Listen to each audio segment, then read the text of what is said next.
మనం again proper planning chief minister కావచ్చు, ఎవరైనా అవచ్చు అన్నమాట. ఇది కంపెనీ వాళ్ళు ఎంప్లాయీస్ ఏర్పాటు చేస్తుంది.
నమస్కారం గురుగారు.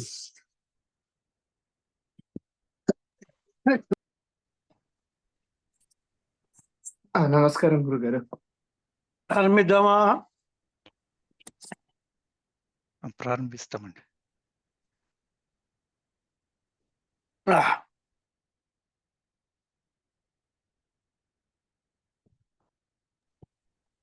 ప్రారంభిద్దామండి. ప్రారంభిస్తామండి.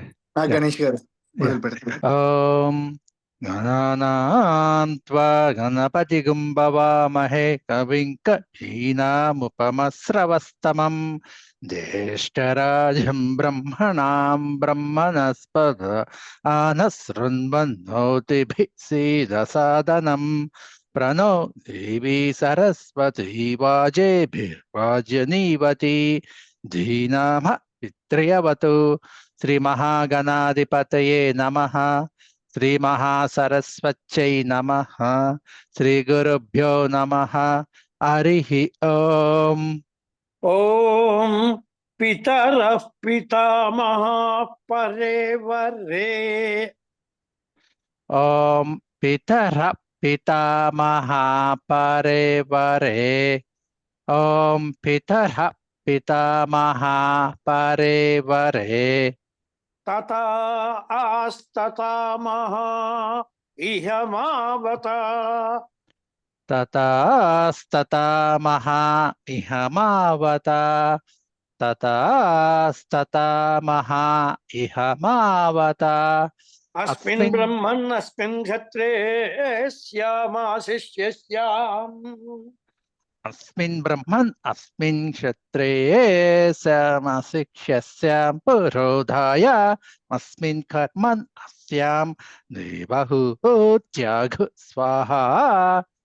पित्रादिभ्यो देवेभ्य इदन्न मम पित्रादिभ्यो देवेभ्य इदं न मम। पित्रादिभ्यो देवेभ्य इदं न मम। पितामह अवरे ततामह इहमावता पितामह अमरे ततामह इहमावता। पितामह अमरे ततामह इहमावता। अस्मिन् ब्रह्मन् अस्मिन् क्षत्रे स्यामाशिष्यस्याम् अस्मिन् ब्रह्मन् अस्मिन् क्षत्रे समशिष्यस्यां पुरोधाय अस्मिन् कर्मन् अस्यां देवहूत्याग स्वाहा। देवहूत्यागु स्वाहा देवहूत्याग स्वाहा। देवहूत्याग स्वाहा। पितामहेभ्यो वरेभ्यस्ततामहेभ्य इदन्न मम पितामहेभ्यो वरेभ्यस्ततामहेभ्य इदं न मम। पितामहेभ्यो वरेभ्यस्ततामहेभ्य इदं न मम। पितरः परे तता इहमावता पितरः परे तता इहमावता। पितरः परे तता इहमावता। अस्मिन् ब्रह्मन् अस्मिन् क्षत्रे स्यामाशिष्यस्याम् अस्मिन् ब्रह्मन् अस्मिन् अस्मिन् ब्रह्मन् अस्मिन् क्षत्रे स्याम् अस्मिन् ब्रह्मन् अस्मिन् क्षत्रे समशिष्यस्यां पुरोधाय अस्मिन् कर्मन् अस्यां देवहूत्याग स्वाहा। त्यागु ఒత్తు లేదు సారు త్యాగు त्याग స్వాహా देवहूत्याग स्वाहा।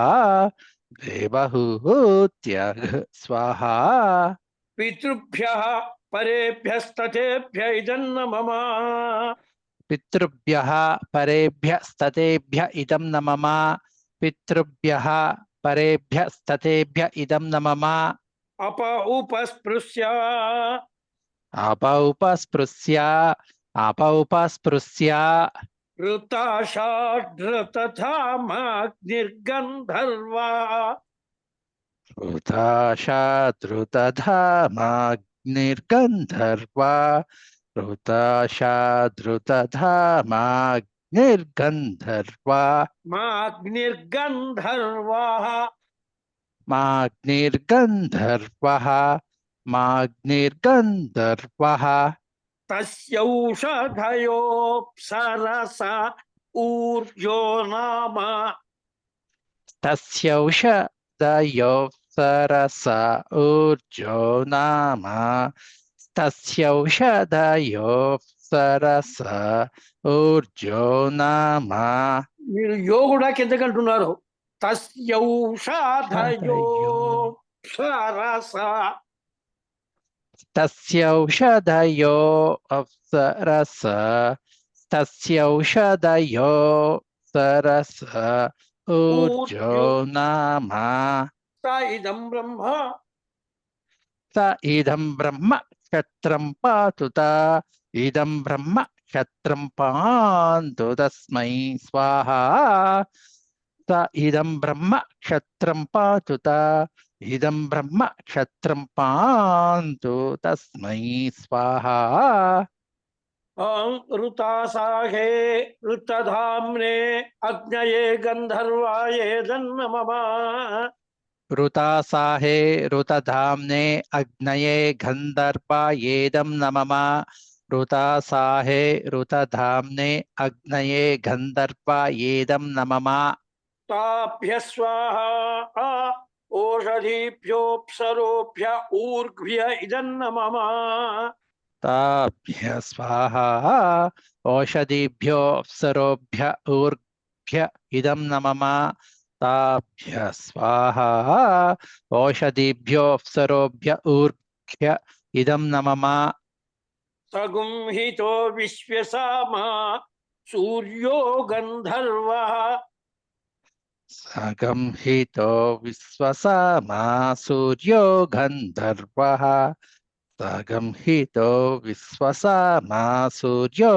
गन्धर्वः तस्य मरीचयोऽप्सरसा तस्य मरीचयो सरसा तस्य मरीचयो सरसा आयुवो नाम स इदं ब्रह्मा आयुवो नाम आयुवो नाम आ కిందకి అనుదాతం आयुवो नाम आयुवो नाम आयुवो नाम स इदं ब्रह्म स इदं ब्रह्म क्षत्रं पातुत इदं ब्रह्म क्षत्रं पान्तु तस्मै स्वाहा तस्मै स्वाहा स्वा మధ్యకి చెప్పండి तस्मै स्वाहा तस्मै स्वाहा तस्मै स्वाहा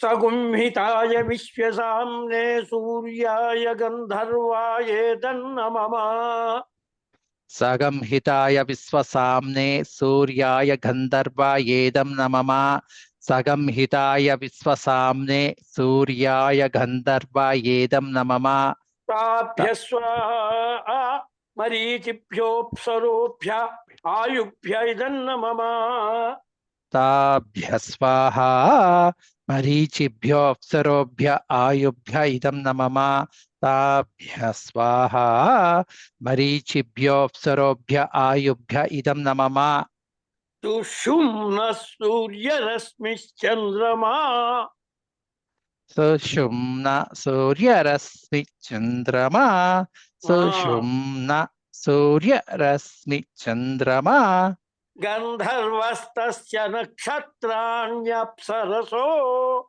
गन्धर्वस्तस्य नक्षत्राण्यप्सरसो गन्धर्वस्तस्य नक्षत्राण्यप्सरसो बेकुरयो नाम स इदं ब्रह्मा बेकुरयो नाम स इदं ब्रह्मा बेकुरयो नाम स इदं ब्रह्म क्षत्रं पातुत इदं ब्रह्म क्षत्रं पान्तु तस्मै स्वाहा सुषुम्नाय सूर्यरश्मये चन्द्रमसे गन्धर्वाय दन्नमः सुषुम्नाय सूर्यरश्मये चन्द्रमसे गन्धर्वायेदं नमः सुषुम्नाय सूर्यरश्मये चन्द्रमसे गन्धर्वायेदं नमः ताभ्य स्वाहा नक्षत्रेभ्योऽप्सरोभ्यो बेकुरिभ्य इदन्नमः ताभ्य स्वाहा नक्षत्रेभ्यो अप्सरोभ्यो बेकुरुभ्य इदं नमः ताभ्य स्वाहा नक्षत्रेभ्यो अप्सरोभ्यो बेकुरुभ्य इदं नमः ताभ्य स्वा కూడా కిందకి వినబడుతుంది సార్ స్వా మధ్యకి చెప్పాలి ताभ्य स्वाहा ताभ्य स्वाहा అది ताभ्य स्वाहा అది నక్షత్రేభ్యో బేగురిభ్య ఇదన్నమః మళ్ళీ మీరే చెబుతారా ఎవరైనా వచ్చారా నెక్స్ట్ అనిల్ గారు అన్నారా శ్రీ గురుభ్యో చెప్తున్నా భుజ్యుస్సుపర్ణో యజ్ఞో గంధర్వస్తస్య దక్షిణ ఓం భుజ్యుస్సుపర్ణో యజ్ఞో గంధర్వస్తస్య దక్షిణ భుజ్యుస్సుపర్ణో యజ్ఞో గంధర్వస్తస్య దక్షిణ అప్సరసస్తవానామస ఇదం బ్రహ్మ అప్సరసస్తవానామస ఇదం బ్రహ్మ అప్సరసస్తవానామస ఇదం బ్రహ్మ క్షత్రం పాతుత ఇదం బ్రహ్మ క్షత్రం పాంతు తస్మై స్వాహా భుజ్యవే సుపర్ణాయ యజ్ఞాయ గంధర్వాయేదన్న మమ భుజ్యవే సుపర్ణాయ యజ్ఞాయ గంధర్వాయేదన్న మమ భుజ్యవే సుపర్ణాయ యజ్ఞాయ గంధర్వాయేదన్న మమ తాభ్య స్వాహా దక్షిణాభ్యోప్సరోభ్యస్తవాభ్య ఇదన్న మమ తాభ్య స్వాహా దక్షిణాభ్యోప్సరోభ్యస్తవాభ్య ఇదన్న మమ తాభ్య స్వాహా దక్షిణాభ్యోప్సరోభ్యస్తవాభ్య ఇదన్న మమ ప్రజాపతిర్విశ్వకర్మా మనో గంధర్వ ప్రజాపతిర్విశ్వకర్మా మనో గంధర్వః ప్రజాపతిర్విశ్వకర్మా మనో గంధర్వః తస్యర్క్షామాన్యప్సరసో తస్యర్క్సామాన్యప్సరసో తస్యర్క్సామాన్యప్సరసో వహ్నయో నామ సైదం బ్రహ్మ వహ్నయో నామస ఇదం బ్రహ్మ క్షత్రం పాతుత ఇదం బ్రహ్మ క్షత్రం పాంతు తస్మై స్వాహా ప్రజాపతయే విశ్వకర్మణే మనసే గంధర్వాయేదన్న మమ ప్రజాపతయే విశ్వకర్మణే మనసే గంధర్వాయేదన్న మమ ప్రజాపతయే విశ్వకర్మణే మనసే గంధర్వాయేదన్న మమ తాభ్య స్వాహా రుక్సామేభ్యోప్సరోభ్యో వహ్నిభ్య ఇదన్న మమ తాభ్య స్వాహా రుక్సామేభ్యో అప్సరోభ్యో వన్నిభ్య ఇదన్న మమ తాభ్య స్వాహా రుక్సామేభ్యో అప్సరోభ్యో వన్నిభ్య ఇదన్న మమ ఈశిరో విశ్వవ్యచ వాతో గంధర్వ ఈశిరో విశ్వవ్యచావాతో గంధర్వః ఈశిరో విశ్వవ్యచావాతో గంధర్వః తస్యాపో అప్సరసో ముదా నామ తస్యాపోప్సరసో ముదా నామ తస్యాపోప్సరసో ముదా నామ స ఇదం బ్రహ్మ క్షత్రం పాతు స ఇదం బ్రహ్మ క్షత్రం పాతుత ఇదం బ్రహ్మ క్షత్రం పాంతు తస్మై స్వాహా ఈశిరాయ విశ్వవ్యచసే వాతాయ గంధర్వాయేదన్న మమ ఇషిరాయ విశ్వవ్యచసే వాతాయ గంధర్వాయేదన్న మమ ఇషిరాయ విశ్వవ్యచసే వాతాయ గంధర్వాయేదన్న మమ తాభ్య స్వాహా అభ్యోప్సరోభ్యో ముదాభ్య ఇదన్న మమ తాభ్య స్వాహా అభ్యోప్సరోభ్యో ముదాభ్య ఇదన్న మమ తాభ్య స్వాహా అభ్యోప్సరోభ్యో ముదాభ్య ఇదన్న మమ భువనస్య పతే యస్య త ఉపరి గృహాయ చ భువనస్య పతే యస్య త ఉపరి గృహ ఇహ చ భువనస్య పతే యస్య త ఉపరి గృహ ఇహ చ సనో రాస్వాద్యానిగుం రాయస్పోషగుం स नो रास्वाजानिगुं रायस्पोषगुं स नो रास्वाजानिगुं रायस्पोषगुं నీ కూడా మీరు అనుదాత్తం చెబుతున్నారండి, అది మధ్యగా చెప్పాలి.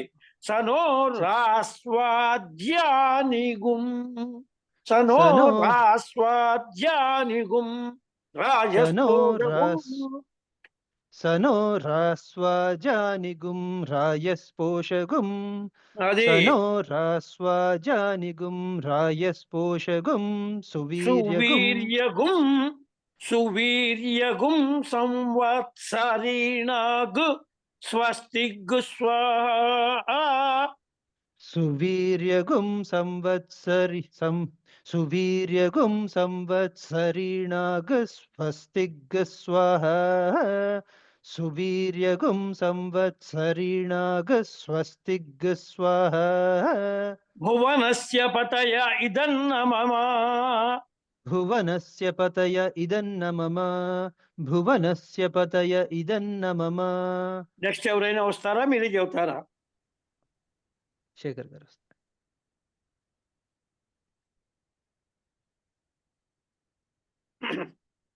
ఓం शेखर గారు చెప్తారండి. పరమేష్ట్యధిపతిర్మృత్యుర్గంధర్వా. परमेष्ट्यधिपतिर्मृत्युर्गन्धर्वः परमेष्ट्यधिपतिर्मृत्युर्गन्धर्वः అధిపతి కిందకి చెబుతున్నారు, అది మధ్యకే చెప్పాలండి. పరమేష్ట్యధిపతిర్మృత్యుర్గంధర్వా. परमेष्ट्यधिपतिर्मृत्युर्गन्धर्वः परमेष्ट्यधिपतिर्मृत्युर्गन्धर्वः అధిపతిర్మృత్యు అధిపతిర్మృత్యు. अधिपतिर्मृत्यु ఆ, अधिपतिर्मृत्युर्गन्धर्वः తస్య విశ్వమప్సరసో భువో నామ. तस्य विश्वमप्सरसो भुवो नाम तस्य विश्वमप्सरसो भुवो नाम స ఇదం బ్రహ్మ त इदं ब्रह्मक्षत्रं पातु त इदं ब्रह्मक्षत्रं पान्तु तस्मै स्वाहा పరమేష్ఠినే అధిపతయే పరమేష్ఠినేధిపతయే మృత్యవే గంధర్వాయే దన్న మమ. परमेष्ठिनेधिपतये मृत्यवे गन्धर्वाये दन्न मम परमेष्ठिनेधिपतये मृत्यवे गन्धर्वाये दन्न मम తాభ్య స్వాహా విశ్వస్మా అప్సరోభ్యో భూభ్య ఇదన్న మమ. ताभ्य स्वाहा विश्वस्मा విశ్వస్మా అప్సరేభ్యో భూభ్య ఇదన్న మమ. ताभ्य स्वाहा विश्वस्माप्सरोभ्यो भूभ्य इदन्न मम ताभ्य स्वाहा विश्वस्माप्सरोभ्यो भूभ्य इदन्न मम సుక్షితి సుభూతిర్భద్రకృత్సు వర్వాణో. सुक्षित्सुभूतिर्बद्धकुत्सुवर्वा सुक्षितिस्सुभूतिर्बद्धकुत्सुवर्वा సుక్షి క్షి కింద గట్టిగా నొక్కండి. సుక్షితి సుభూతిర్భద్ర కృత్సు వర్వాణో. सुक्षितिस्सुभूतिर्बद्धकुत्सुवर्वा భాద్ర భాద్ర కృత్సు వర్వాణో. భాద్ర बद्धकुत्सुवर्वा बद्धकुत्सुवर्वा పర్జన్యో గంధర్వస్తస్య విద్యుతో అప్సరసో. पर्जन्यो गन्धर्वस्तस्य विद्युतो अप्सरसो पर्जन्यो गन्धर्वस्तस्य विद्युतो अनप्सरसो విద్యుతో అప్సరసో రుచో నామ. विद्युतो अप्सरसो रुचो नाम विद्युतो अप्सरसो रुचो नाम స ఇదం బ్రహ్మ स इदं ब्रह्मक्षत्रं पातु त इदं ब्रह्मक्षत्रं पान्तु तस्मै स्वाहा సుక్షితయే సుభూతయే భద్రకృతే సువర్వతే పర్జన్యాయ గంధర్వాయ దన్న మమ. शुक्षितये सुभूतये भद्रकुते सुवर्वते पर्जन्याय गन्धर्वाये तन्न मम सुक्षितये सुभूतये भद्रकुते सुवर्वते पर्जन्याय गन्धर्वाये तन्न मम ताभ्यः स्वाहा विद्युद्भ्योऽप्सरोभ्यो ऋग्भ्य इदन्न मम ताभ्यः स्वाहा विद्युभ्योऽप्सरोभ्यो ऋग्भ्य इदन्न मम ताभ्यः स्वाहा विद्युद्भ्योऽप्सरोभ्यो ऋग्भ्य इदन्न मम दूरे हेतिरमृडयो मृत्युर्गन्धर्वा दूरे हेतिरमृढय मृत्युर्गन्धर्वः दूरे हेतिरमृढय मृत्युर्गन्धर्वः రామృఢయో డా ఒకటే కిందకి అనుదాత్తం రామృఢయో మృత్యుర్గంధర్వ रामृढयो मृत्युर्गन्धर्वः दूरे हेतिरमृढयो मृत्युर्गन्धर्वः కుదరట్లేదు సారు రామృఢయో రామృఢయో రామృఢయో रामृढयो रामृढयो मृत्युर्गन्धर्वः మళ్ళీ చెప్పండి दूरे हेतिरमृढयो मृत्युर्गन्धर्वः తస్య ప్రజా అప్సరసో భీరువో నామ तस्य प्रजा अप्सरसो भीरुवो नाम तस्य प्रजा अप्सरसो भीरुवो नाम స ఇదం బ్రహ్మ క్షత్రం పాతు त इदं ब्रह्म क्षत्रं पातु त इदं ब्रह्म क्षत्रं पान्तु तस्मै स्वाहा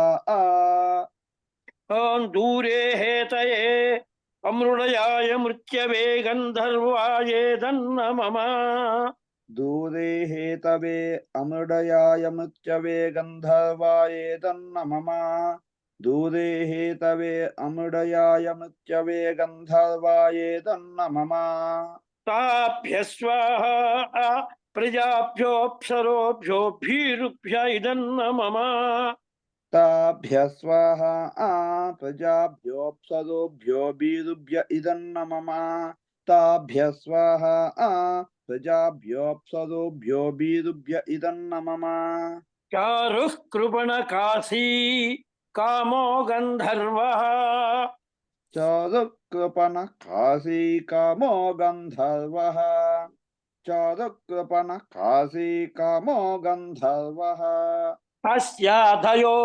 अप्सरसश्चोचयन्तीर्नाम तस्याधयो अप्सरसशोचयन्तिर्नाम तस्याधयो अप्सरसशोचयन्तिर्नाम स इदं ब्रह्म क्षत्रं पातु स इदं ब्रह्म क्षत्रं पातु त इदं ब्रह्म क्षत्रं पान्तु तस्मै स्वाहा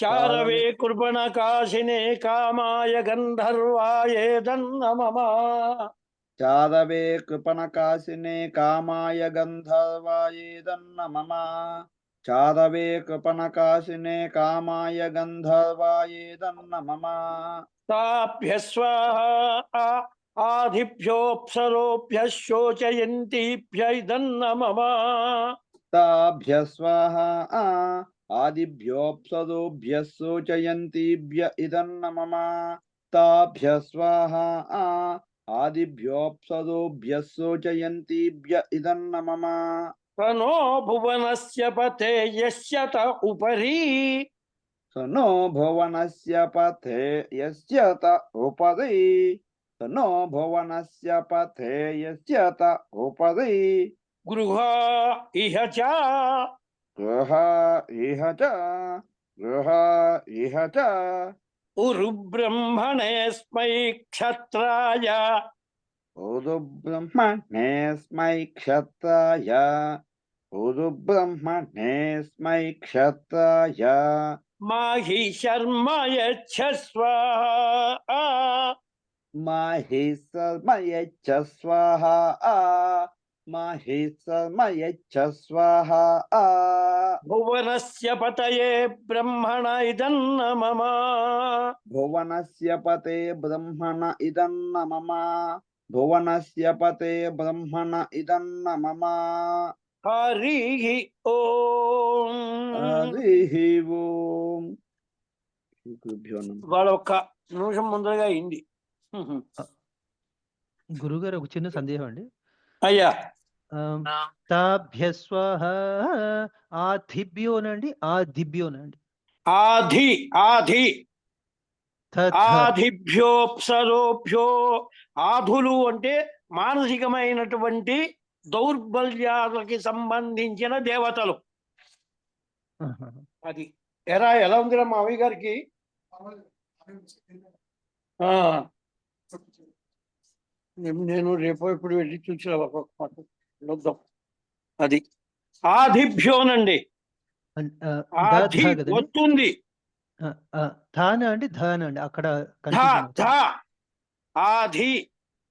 తత దధ అధ. ఆ. Okay, thank you. ఓకేనండి, శుభం. గురుగారు శ్రీ గురుభ్యో నమః. ఇది అది గురుగారు కొత్త పాఠం ఇది మనం మళ్ళీ ఇది ఎప్పుడు ప్రారంభిద్దాం గురుగారు? ఏదండి? ఇక్కడి నుంచి ఈ కొత్త పాఠం ఇక్కడి నుంచి ప్రారంభిద్దామా, ముందుకు వెళ్దామా, లేకపోతే ఎలాగే ఇది అంటే ఇంకా ఒక 2 రోజులు చెప్పుకోవాలండి ఇప్పుడు. ఎందుకంటే అలాగే ఒకళ్ళిద్దరికి గురుగారు. ఇంకా కాస్త అక్కడక్కడ నట్టుగా ఉంది. అలాగే గురుగారు. ఫ్రీగా సాగేదాకా 1-2 సొంతలు చెప్పుకోవడమే. సరే, కంగారు సరే పడితే అది ఉన్నది కూడా మర్చిపోతారు. అలాగే గురుగారు, మీరు ఎలా అంటే అలా. ఓకే. శ్రీ గురుభ్యో నమః. హరి ఓం. శ్రీ గురుభ్యో నమః. హరి ఓం. తత్సదు బ్రహ్మ.